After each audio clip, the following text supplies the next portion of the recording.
Welcome back to Jamyy English. I'm Jayz. And I'm Amy. This week we have been looking at modern life from different angles. Today we talk about something that connects the personal and the social in a very direct way.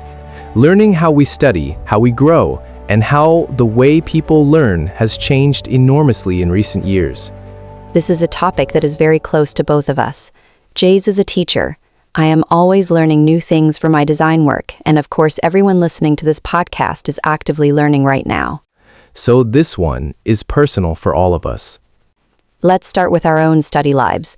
Jayz, you are on the other side of education. You teach. But how do you keep learning yourself? I read a lot. Articles, books, research about language, learning, and teaching.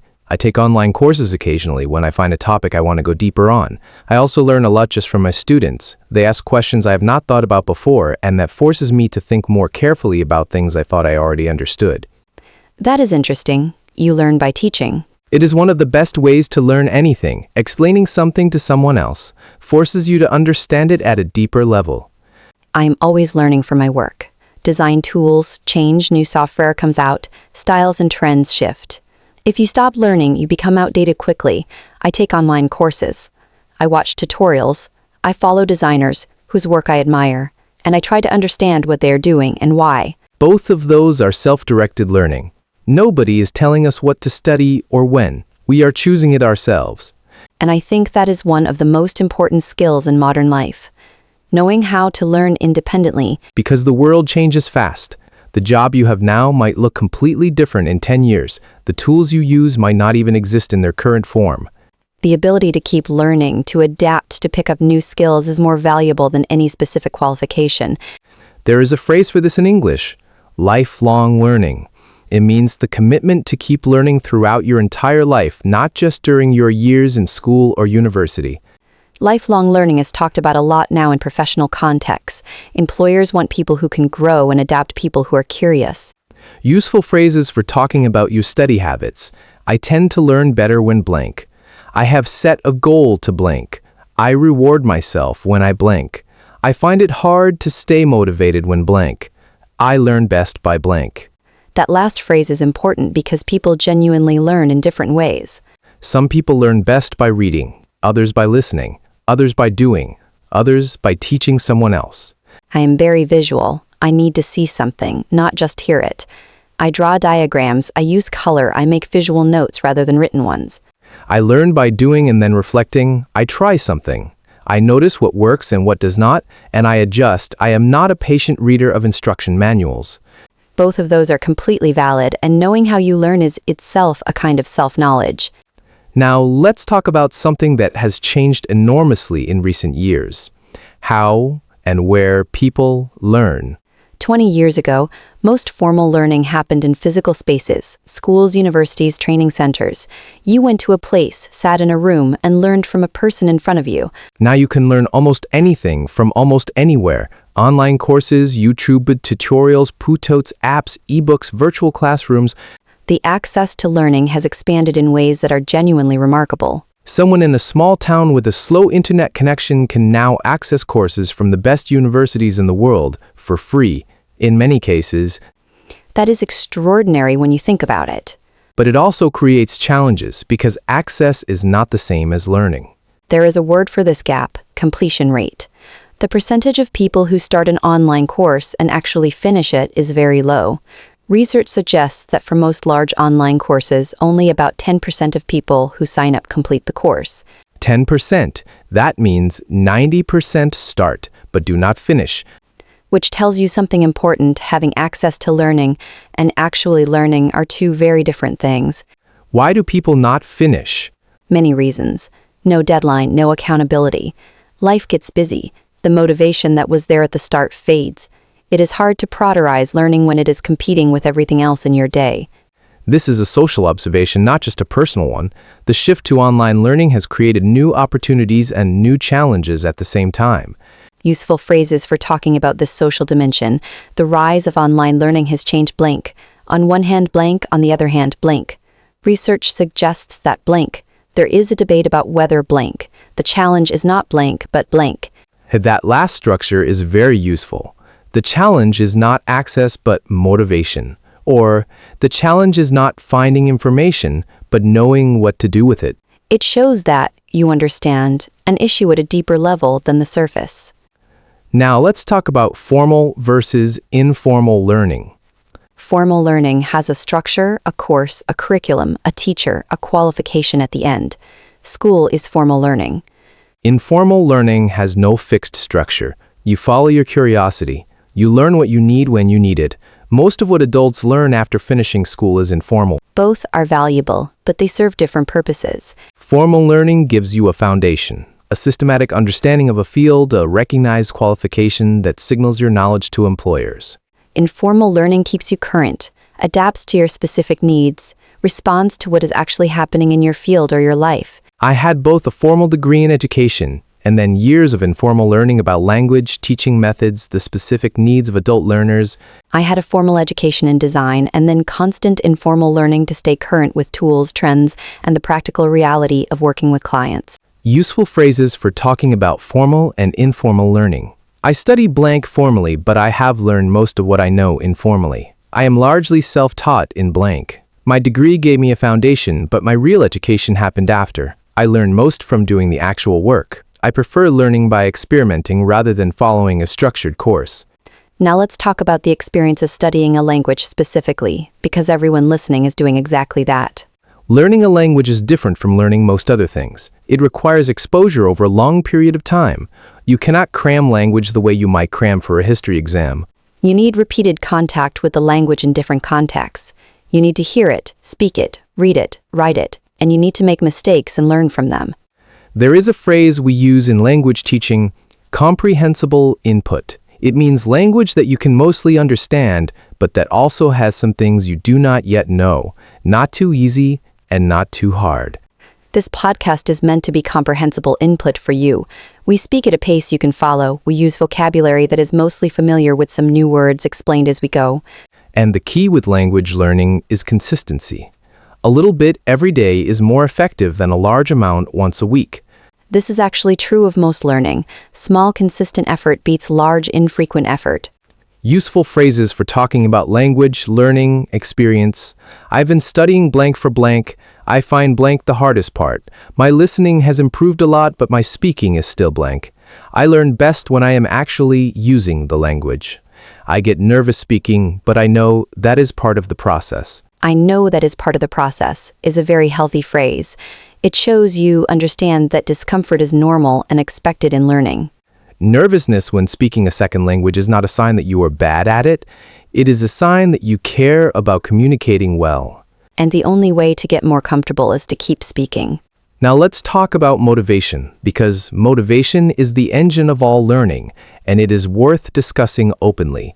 Why are you learning English? The answer to that question shapes how you learn and how long you can sustain the effort. Researchers talk about two types of motivation. Extrinsic motivation comes from outside, a qualification you need for a job, a requirement from school, a grade you want to achieve. Intrinsic motivation comes from inside, genuine interest in the language, love of communication, curiosity about other cultures, personal satisfaction from improving. Both can work, but intrinsic motivation tends to sustain learning over a longer period. Because extrinsic motivation depends on the external reward being available. Once you have the qualification, the motivation can disappear. Intrinsic motivation does not have that problem.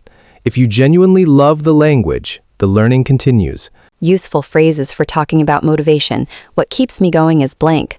I started learning because blank, but now I continue because blank. I find it hard to stay motivated when blank. I reward myself by blank. On the days I do not feel like studying, I blank. I started because blank, but now I continue because blank is a very interesting structure, because for many learners, the initial reason and the sustaining reason are different. You might have started learning English because you needed it for work, but you continue because you find the conversations genuinely interesting or because the progress feels good. The sustaining reason is usually more personal and more internal than the starting reason. Now, let's do a quick practice.